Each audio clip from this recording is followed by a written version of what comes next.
Allah bagaimana yang kita harus kenal?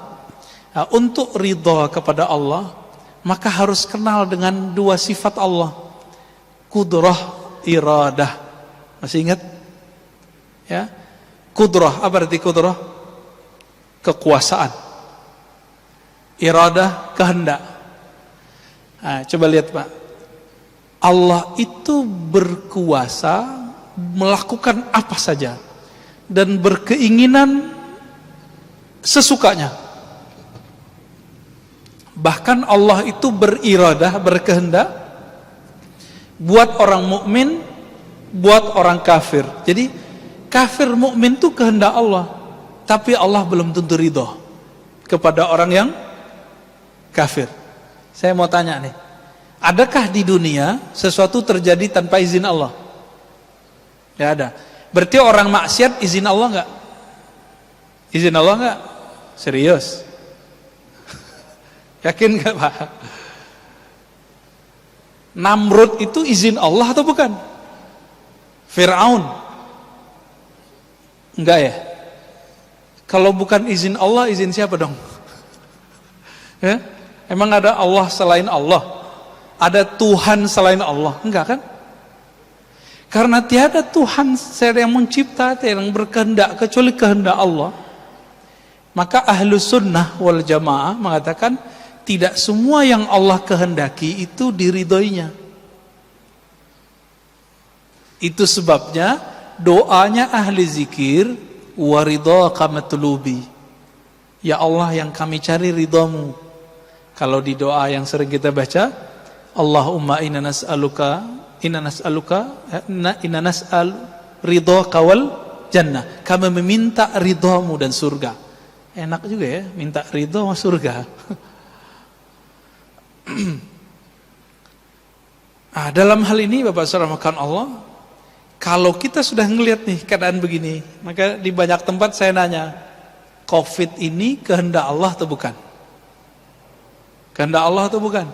Atau kehendak Dajjal? Kehendak Allah. Udah ridho belum kita sama kehendak Allah? Gitu Pak. Banyak sekarang teman kita, mungkin keluarga Bapak Ibu di PHK. Ada yang usahanya stop. Ada yang bangkrut, ada yang nggak bisa bangkit. Ridho nggak? Itu masalahnya. Ya. Selama ini hidup enak, sukses, bisa nabung. Masa cuma dengan setahun ini terus kemudian mengatakan Allah tidak adil? Ya, berarti pikiran dia nggak adil. Ya. Ini contoh nih Pak, ada orang buat baik sama kita atau kita buat baik. Saya buat baik ke Bapak deh 20 tahun. Tahun ke-21 saya nggak bisa buat baik. Kemampuan saya berkurang. Bapak mau bilang apa? Bilang terima kasih atau bilang kamu benar-benar jahat, kamu pelit, gitu nggak? Yang mana Pak? Terima kasih udah bantu selama ini, gitu kan seharusnya. Nah, dari awal kita lahir sampai sekarang lebih banyak enak atau enggak?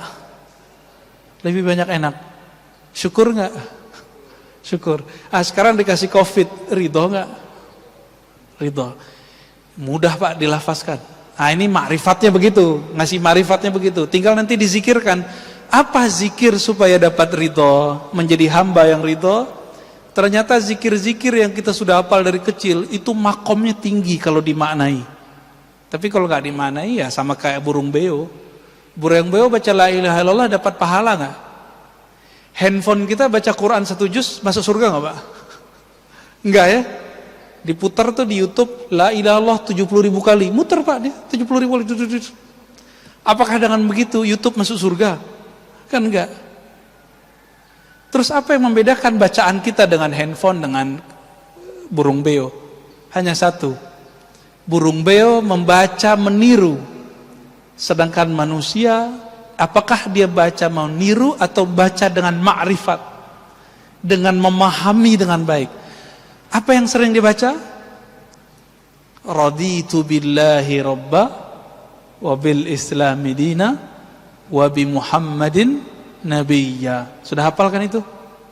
Itu ada di Sahih Bukhari Pak, sama Sunan Abu Daud. Aku ridha Allah sebagai Rabbku. Amalan dari kecil, ternyata itu supaya kita sampai ke makom yang tinggi, dibaca ini pagi 3 kali, dibaca sore 3 kali, dimaknai. Ya Allah, apapun kehendak-Mu hari ini, aku ridho. Coba dimaknai Pak. Raditu billahi robba. Coba baca sama-sama. Saya langsung ijazahkan ini. Ya. Raditu billahi robba. Ya Allah, apapun kehendak-Mu hari ini, aku ridho. Udah itu ditanamkan. Islam dinku, agamaku, Nabi Muhammad nabiku. Ini boleh disebut syahadat jiwa. Jadi jiwa kita syahadatnya itu Pak. Kalau asyhadu alla ilaha illallah itu syahadat lisan. Allah itu syahadat kolbu. Makanya ahli kolbu itu zikirnya apa? Allah di kolbunya, bukan pakai lisan itu. Jadi kalau Bapak ngelihat ada orang zikir Allah dengan kolbu, itu syahadatnya kolbu. Kenapa? Ala bidzikrillah tatmainnul qulub. Hanya dengan zikrillah. Coba terjemahkan secara harfiah. Zikri menyebut Allah, menyebut nama Allah. Perintahnya jelas. Surat At-Taghabun, surat Al-Muzammil, ya. Wazkurisma rabbik. Sebutlah nama Rabbmu. Siapa nama Rabb kita? Siapa Pak nama Tuhan kita? Allah. Nah, udah diamalin belum zikir ini?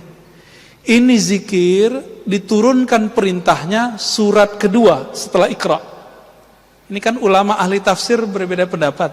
Surat kedua itu Al-Muddathir atau Al-Muzammil. Menurut saya berdasarkan penelitian kita lebih kuat Al-Muzammil. Ya, walaupun nanti ada riwayat lain yang menyebutkan Al-Muddathir. Di ayat ke-8 Allah berfirman di Al-Muzammil, ya, wazkurisma rabbik. Sebutlah nama Rabbmu. Siapa nama Rabbmu tadi? Allah. Nah, maka ini ada talqinnya Pak. Memindahkan nama Allah dari lisan masuk ke kolbu. Itu tekniknya disebut dengan teknik talqin. Apa arti talqin? Bimbingan zikir dari lisan masuk ke dalam kolbu. Kenapa ini penting? Suatu kali Nabi bersabda, Innallaha harrama 'alan nar, ya. Sesungguhnya neraka Allah haramkan terhadap orang-orang yang membaca la ilaha illallah min qalbihi aw nafsihi, dari dalam kolbunya atau jiwanya. Gitu.